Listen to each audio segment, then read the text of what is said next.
I know just the place.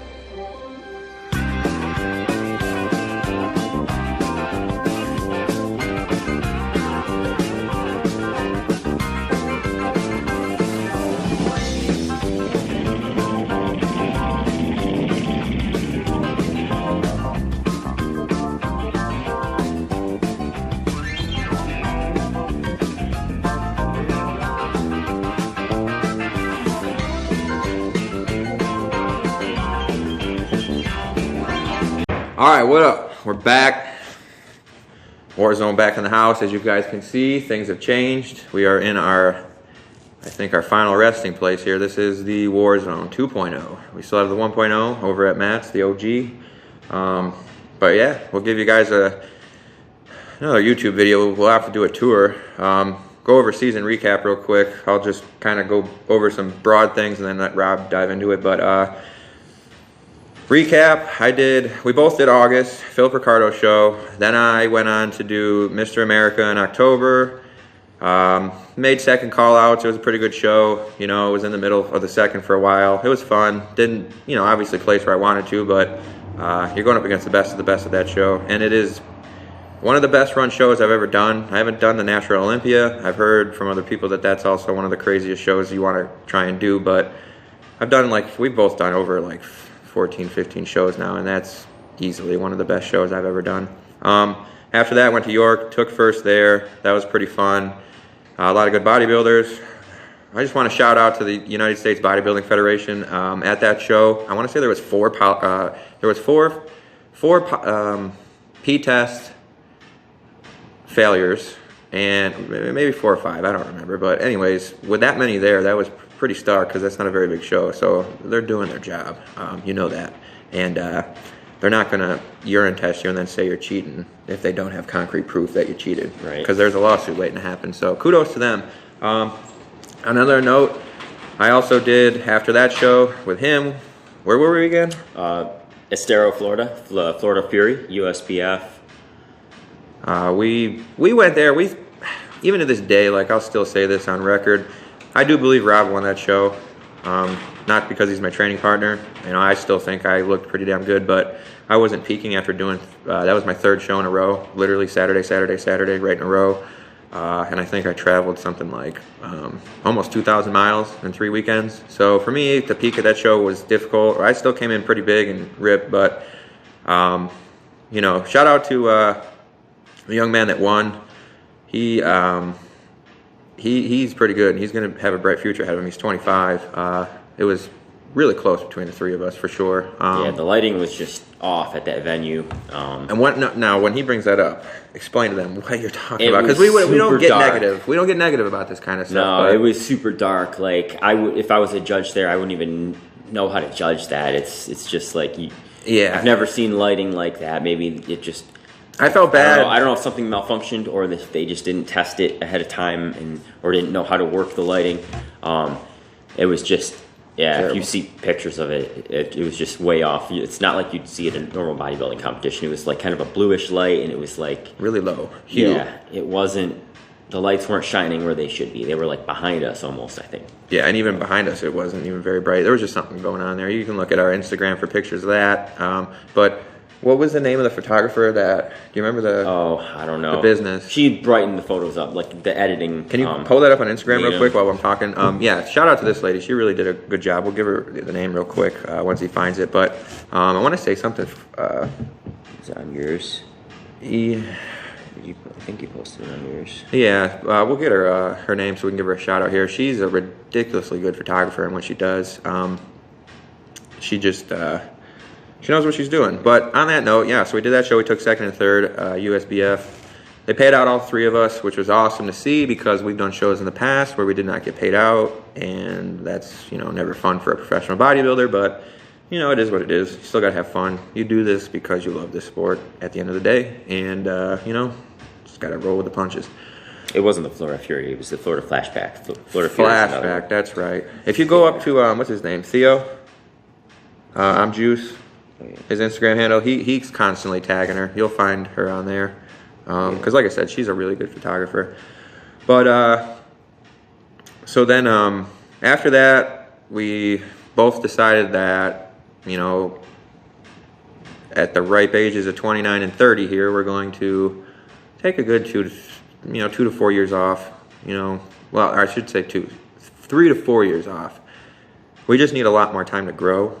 Not that we're getting spanked by these guys at the top. Robbie didn't go to any of the big shows yet, but I prepped for, I think, maybe 7 weeks, 6 or 7 weeks. Like, it wasn't. Yeah, it wasn't anything serious, but we're not too far off of these guys. It's just that there's a difference there that we need to get to, and it's going to take a little time, especially as a natural athlete.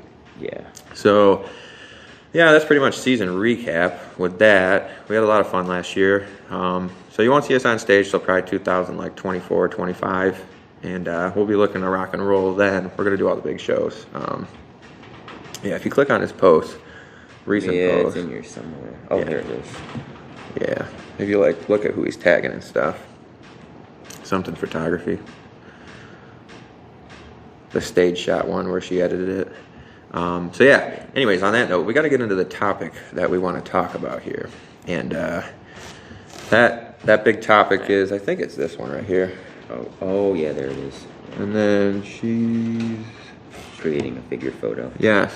Can you click on there real quick? This one? Creating a figure photo. She's very good at what she does. That's the name. Lacey Oki. Yeah. Very good photographer. All right, so yeah, let's get on to the topic of the day here before we run out of time.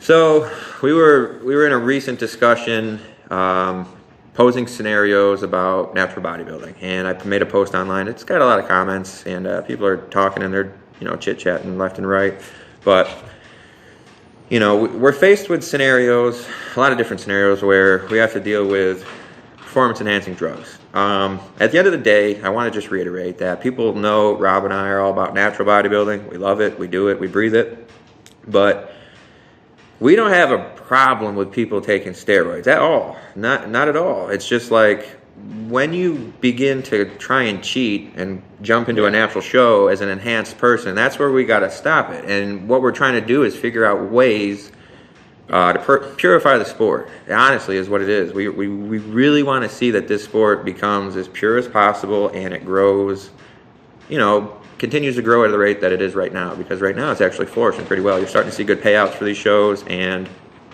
a lot bigger and better things are happening now than when we first started in 2010 I started. Yeah. 2010. Back then it was like chump change compared to what it is now for what you can win, even at the big shows. Yeah. But I feel like the shows are a lot smaller now, though. The classes are smaller. Yeah.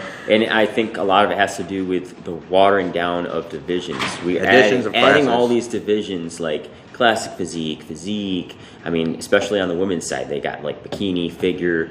And then you start to see like classes of 5 or less, and it's like it's not what we want to see, but at least payouts are getting bigger. The bigger shows are actually getting stacked. I mean, the America, I was standing next to 17 guys on stage. So you go to these shows, you're going to see a true lineup. So, and that's where we want to get into is how do we make sure that when we go on stage together that we're ensuring everybody is as fair as possible. Unless Professor Xavier existed, there's no way to know if somebody was on steroids a year ago and they came off and then they peed clean at a show and they won.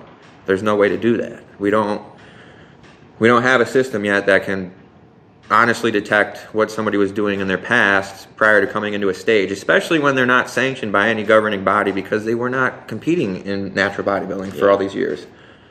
And the other thing I was talking about too in lieu of that was when it comes to drug testing in natural bodybuilding, Rob and I, guess what?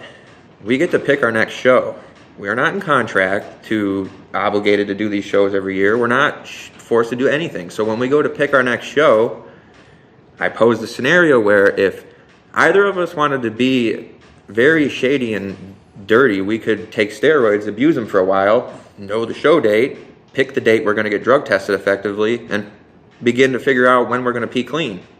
It's not that hard. Mm-hmm. So we were talking about the polygraph, and there's no Professor Xavier, but there is a polygraph. Are polygraphs the end-all be-all to testing somebody to know if they're not natural or not? Absolutely not. You'd have to catch them in a pee test right at the time. They're not perfect, but people pass them, people fail them, but you know, it's just, it does deter somebody who has done that. You know, there's a possibility they could fail if they are, you know, lying about it. Yeah, and then, you know, on that note, they would be prompted for a P test. Yeah. You know, and that's as far as we could go. But at least maybe somebody has a mental breakdown about doing a show because they know they're lying when they go to take this polygraph, and then they choose not to do a show. That's exactly what we would want to have happen if that person truthfully was enhanced and he was trying to cheat, or she was trying to cheat. Yeah. OCB's done it for a while. A lot of my most of my years competing were OCB. Oh, yeah, wired up all the time. Yeah, and I mean, my only problem with the polygraph is the cost. And go right into this. You know, you're squeezing more money out of competitors when they're already paying for the membership, the entry fees, you know, all that. I think the organization membership is kind of BS to begin with, because why don't you just pay for the shows you're doing? Exactly. Know? Why, like, if someone wants to do one show a year, why would you have to pay $100 for a membership and then you're paying or your even entry $300 a membership? It's just greed, basically. Yeah, honestly, a membership to be a pro. After you're a pro, it's like you're a pro. Oh, and then guess what? I have a funny feeling that if we don't compete for more than a year or two, we're going to have to requalify as amateurs, if that makes any sense to anybody. I don't think they would. I don't think do that. They don't. That's what they don't. state, though. You know, like, it's out there that if you don't compete, you'd be an amateur again. So that's just a silly thing too. But they probably would. So paint a scenario where, you know, we have somebody who is not competing in natural bodybuilding. They're abusing steroids their whole life. All of a sudden, you know. And I told Rob about this when we were down at the Florida show. I brought up a scenario that I just thought was interesting. The more money that gets into this sport, okay? So let me just paint you some extreme end of the scenario. Let's just say next year, the natural Mr. Olympia pays out $100,000 for first place in open bodybuilding. I am going to put some pretty good money on the line that... You have every single natural bodybuilder... I'm going to put, well, here's what I'm going to say. I'm going to put some serious money on the line that you're going to have an extraordinary amount of men coming out of nowhere who have never competed in natural bodybuilding, doing amateur shows, trying to get their pro cards, who are just massive. They're peeing clean, and they're trying to win $100,000. You know, like, if it was that extreme, there's going to be a lot more cheating trying to be done to get to this $100,000. So the more money that gets thrown into this mix, the more likely of a scenario occurring where some man who's been doing steroids his whole life says, why don't I start competing? Wait a second. I can't compete in FBB. Why don't I just stop taking steroids and then compete as a natural? Yeah, and their thought philosophy could go just like this. Oh, the guy that won last year, I'm actually looking like I could beat that guy. And you know what? I don't think he's natural. I don't think he's natural at all. He probably lies just like I'm about to lie. So I'm going to do it anyways. I'm going to come off my cycle. I'm going to come in there at 240 pounds ripped, at sub 6 foot tall, and I'm just going to decimate everybody. And then I'll pee clean, and what are they going to say? We're not going to say anything because you just passed a drug test, and that's it. That's all we can do. The only thing we can do at this point to try and stop that is to administer a polygraph. Other than that, I don't know.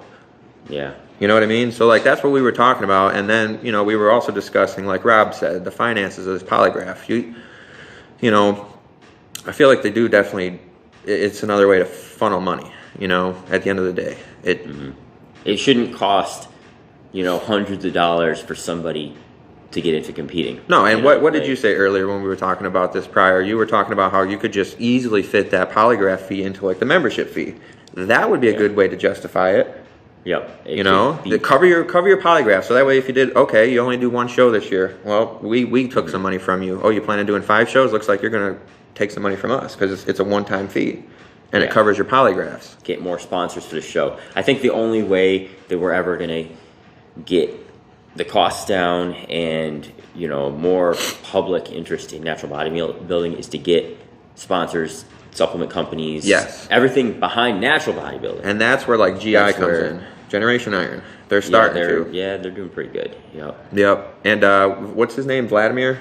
Yeah. Yeah, I actually was coming out of my car at like 1 a.m. after the America, and I was going upstairs to go to bed, and I had ran past. We had kind of like walked right by each other. I wish I would have said hi. Just appreciate, if he ever watches this video, I just wanted to say, I didn't want to bother you because you were with your significant other and your puppy dog, but we appreciate what you're doing for natural bodybuilding a lot.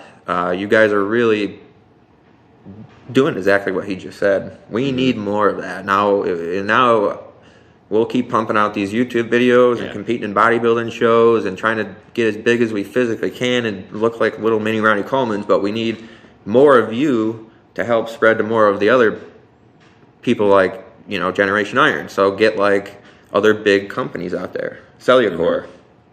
Yeah. Reach out to all these people. Who cares if they say no? See what they say. Just trying to get natural bodybuilding on the dot at a large scale. Yeah, you go to a booth at like the Olympia or the Arnold or something, and you look at, their list of athletes.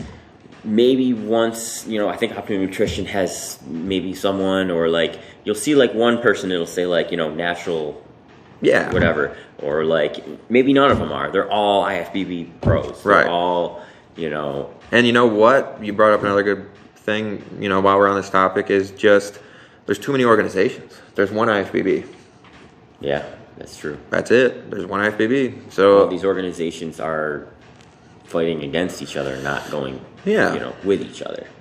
Oh, man, there's some good news I would love to share right now, but we'll save that for another podcast, and because I got to get permission from my source to share this news, but maybe I won't. Robbie will find out after this, but anyways, so back to that. We're just trying to sit there figuring out how to purify the sport. Excuse me. But, polygraphs right now seem to be a possible deterrent from somebody trying to cheat the system.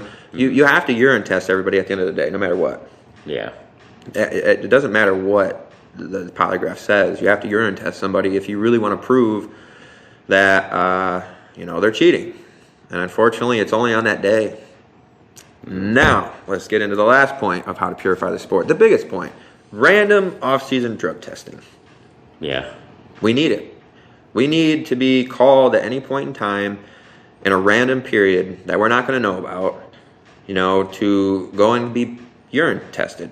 And then, it needs to be done, or else that's honestly the only way it's going to get done. All the other big sports do it, the NFL, MLB. Granted, they have a lot more money, but we're going to piggyback on what we just said before. And like the more bodybuilding grows, or natural bodybuilding grows, the more feasible this becomes. But even at the scale it is now, like it still would be feasible to do. Like the urine samples, I guess let's put it this way. I have promoters who urine test everybody at the show, and then I have promoters that only urine test winners at the show, and then we've done shows where promoters urine test nobody at the show. Or just a random... Yeah, because Robbie's won before, and he wasn't urine tested at one of the shows. We're not going to get into any details like that, but it can happen. So if one guy is doing everybody, like Leaf over in the Natty Revolution, I've done some shows with him. He has tested every single person before the show, urine samples. All of us. And, it's a small show. Oh, he could get away with it. It's a small show. That's 20 people. Okay, 20 people to, I've seen another show with 200 people do 5 people. Mm-hmm. Where's that logic makes sense? So it's like... And a small show is making less money, not more money. Exactly. A big show is making more money, so you should have more money to test more people. Exactly. So what are we talking here? So clearly people are able to do it, and then other people are screaming that they can't do it because the money's not there. But then I see these people... And how much does it actually cost? I don't even know how much it actually costs. Look it up. If you could do a quick Google search, maybe we could find it real quick to see what the average cost of a urine test is. I'd say Google average cost of a urine sample. Or if you want to get even further, just say PED urine sample. But, if one guy can do a group of 20 to 40 athletes, I don't buy that a big show can only do winners. I don't buy that. And if that guy can do 20 to 30 tests at a show, a small show, Then a larger show only doing 3 could also do 20 if he's, like Robbie said, not making as much money. But then they could take the other 17 they don't want to do at the show and disperse them randomly throughout the year. They're not doing that, though. So, like, there's a scenario right there. You could, boom, put it in there. We're talking off the cuff of our wrist right now. And, you know, we didn't write any of this stuff down ahead of time. We're just kind of just going out, you know, about it. But average drug test ranges from $30 to $60 for urine tests. $30 to $60 per urine test. $30 to $60. How much they charge us? What are they charging us for a poly? Like $80 for a polygraph test? I think because they're probably milk. Last I did it was like 50 around there. So yeah, take $50. This dude does. I've seen shows where the dude will do 200 people in like 2 hours. 200 times 50 is 10 grand, right? I'm not sure. I'm not good at math. 200 times 50. Yeah, you just so you get that. It's 10 grand. And what do you think it costs to rent the polygrapher for the day? Maybe a grand? I have no idea. Maybe a grand for 2 hours? I know, that's a lot of money. That's a lot of money for 2 hours. So you pay the guy $500 an hour to come here, work 2 hours, and then you got $8,000. You know? Like, what are we talking here? If a polygrapher watches this video and he says, well, we charged $9,000 an hour or something, let me know. Maybe we're wrong. I don't know. Maybe I need to choose a new career. I need to choose a new career if that's how much a polygrapher's making at natural bodybuilding shows. I'll do 2 shows a year, and we are not going to let people out until they tell us. I will just work 2 hours a week. Like you must not fail. If you fail, you not leave. Give me $1,000. I'm out of here. Like, yeah. So I don't know. It is what it is. But we got to be getting close to the time frame here. So we're gonna have to wrap it up here soon. Anything else you got? Nothing I can think of. Yeah. So we're gonna keep going about this. We do have more topics coming. A lot more topics coming. Specifically, we'll throw some training in there. We got to show you guys what we're doing right now. Shout out to Dylan Hellriegel for getting me set up with my powerlifting right now in my long off season. Follow that guy, Dylan Hellraiser, on Instagram. He's a savage. He's definitely going to be breaking. I think he's breaking the all-time world record in powerlifting soon. And he's a young guy, 6'7", almost 400 pounds. So we're going to be showing you guys that, the new gym. And new gym is amazing, yeah. Crazy. We got it set up. Been grinding away to do this for years and years, but it's here. So on that note, Warzone out.